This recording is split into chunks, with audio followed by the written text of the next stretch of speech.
Bienvenido a un relato más de la ciudad fronteriza de Ciudad Juárez, Chihuahua. Si te gusta el contenido, no olvides suscribirte y dejar tu pulgar arriba. Le mando un cordial saludo a Antonio Acosta, que nos comparte el primer relato de hoy. Atenúa la luz, ponte cómodo y disfruta este relato. Hola, recién descubrí tu canal y me interesó mucho, ya que de niño experimenté un suceso paranormal. Cuando tenía 11 años, murió el papá de mi mamá, mi abuelo Beto, que vivía con nosotros desde hacía unos 6 años. Mis hermanos y yo estábamos muy encariñados con él, pues era alegre, juguetón y para nada el típico viejito cascarrabias. Cuando murió, causó un impacto muy fuerte en toda la familia, ya que aparentemente estaba bien, solo que su corazón falló mientras dormía, y un día simplemente ya no despertó. Mi mamá fue quien lo encontró en su cama. El día que sepultaron a mi abuelo, mis primos y yo nos desbalagamos por la curiosidad de las tumbas, leyendo quién era, cómo se llamaban, cuándo murieron, qué edad tenían y cosas como esas, ya sabes. Ahí, muy cerca de mi tito, había una tumba muy singular. Tenía cajas de chocolate, globos y un reguilete en dorado con tonos azules de más o menos medio metro, que hacía un zumbido que llamaba mucho la atención. Estaba amarrado a la cruz y tenía flores blancas frescas ese día. En la lápida estaba la inscripción de una mujer mayor. Ya no recuerdo la edad, pero decía: de tu esposo, hijos y nietos. Ese día nos fuimos a casa. Una semana después volvimos para hacer la solicitud de la lápida de mi abuelo. Esta vez íbamos mi hermano menor y yo con mis papás. Mientras hacían el trámite, escuchamos el sonido de ese reguilete nuevamente. Y de verdad, éramos unos niños y nunca habíamos estado en un panteón antes, o no que yo recuerde. Tuvimos la brillante idea de llevarnos el reguilete, pues las flores estaban marchitas, los globos desinflados y los chocolates derretidos, y hasta roídos por algún animal. Y nos parecía un desperdicio que el reguilete, que aún conservaba su esplendor, tuviera el mismo destino. Batallamos bastante para poderlo sacar, pues estaba sujetado a la cruz con cinta de esa transparente y algún tipo de cuerda. Cuando al fin lo conseguimos, envié a mi hermano la camioneta y fui y les dije a mis papás que estábamos cansados, además que fue un día que hacía viento con tierra. Me dieron las llaves y ocultamos aquel artefacto en la parte trasera de la camioneta. Cuando llegamos a casa, fuimos muy cuidadosos de que no nos vieran, porque sabíamos que nos iría muy mal, puesto que era regla de oro no llevarse nada ajeno de donde quiera que fuéramos. Pasaron los días y claramente perdimos el interés en el novedoso artilugio, pero mi hermano y yo no queríamos dejar huella de nuestro atrevido comportamiento. Así que lo aventamos a la azotea de la casa del vecino, un señor ya mayor y poco amigable. Pasaron los días y con ellos venían acontecimientos extraños, como ruidos donde azotaban las puertas, tocaban las ventanas o el famoso "se me subió el muerto". Todo fue, digamos que tolerable, hasta que empezamos a escuchar risas en las madrugadas, luego llantos, para luego convertirse en sombras, murmullos y actividad paranormal, como focos que se tronaban de la nada, apagones de luz, sentir que nos tocaban la espalda, con una mano fría. Mis papás estaban desesperados y mi mamá más frustrada que nunca, pues ella estaba más convencida de que mi tito Beto estaba haciendo todas esas cosas por la forma en que dejó este mundo y por todos los pendientes que dejó.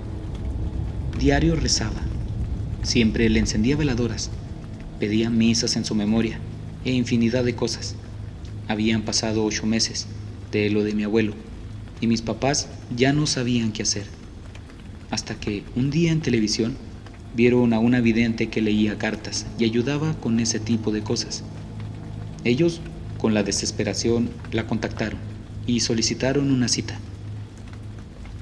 Para entonces mis hermanos y yo dormíamos con ellos en los colchones de nuestras camas, que todas las noches movíamos a su habitación. Nunca nadie se quedaba solo en casa, ni siquiera mi mamá. La más consternada era mi hermana menor, pues ella decía, ¡qué mello! Eso significaba qué miedo, pero no le entendíamos a qué le tenía miedo, pues tenía 2 años y no hablaba muy claro. Cuando la vidente llegó a la casa, no quiso entrar. Le dijo a mis papás que había una energía muy fuerte y que manifestaba enojo. Le describió uno a uno los detalles que fueron ocurriendo, sin mis papás jamás haberle contado nada. Les dijo, es un ser muy enojado con ustedes y busca desquitarse porque algo le quitaron. Mi madre, entre llanto, le preguntó si se trataba de mi abuelo fallecido hacía poco, y ella decía que no, ya que mi abuelo estaba descansando, que era alguien más, pero ella no tenía la capacidad de descubrirlo, pero recomendaba buscar cómo solucionarlo, porque este ser se estaba alimentando de nuestra energía, y así era como se estaba haciendo más y más poderoso. Mis papás intentaron de todo, bendecir la casa, hacer rezos por el descanso de las almas en pena, misas, etc. Bueno, al final, un día mi papá llevó a un hombre vestido de tarahumara, que casi no hablaba español, sino su lengua. Con él llegó una joven de unos 16 años, que era quien lo traducía. Y esto fue lo que le dijo. En tu casa hay un espíritu pequeño que se ha ido apoderando de ustedes porque le quitaron algo que le pertenece y desea que se lo regrese. Pero está en una lucha constante, ya que piden por su descanso, pero no puede hacerlo por culpa de ustedes. Mis papás agradecieron, pero no creyeron, pues estaban seguros que estaba equivocado, ya que ellos no le habían hecho nada parecido a nadie. Sin embargo, justo antes de marcharse, mi papá le preguntó al hombre, oye, ¿tú tienes manera de saber qué es eso que le quitamos y quiere de vuelta? Y él le dijo, yo no puedo saberlo, pero ustedes sí se lo quitaron, en su lugar de descanso. Y después de decir eso, se marcharon.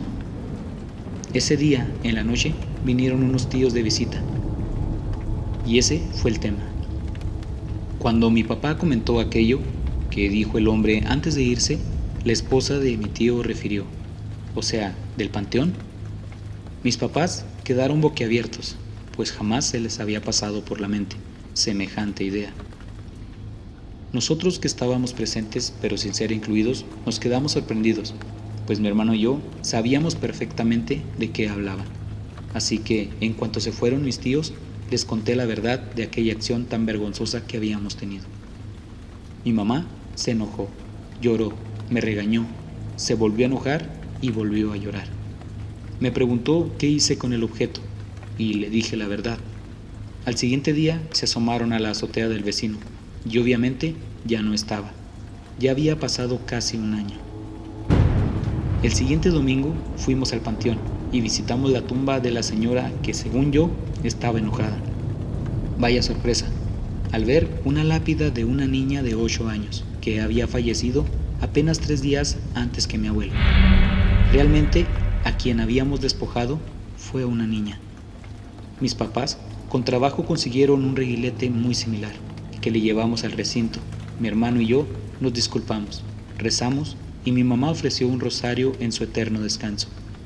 Dejamos una veladora y nos fuimos. Han pasado más de 23 años de aquel suceso y jamás pude volver a pisar ese lugar. Nunca volví a pasar por situaciones parecidas, pero evito a toda costa estar en funerales o panteones.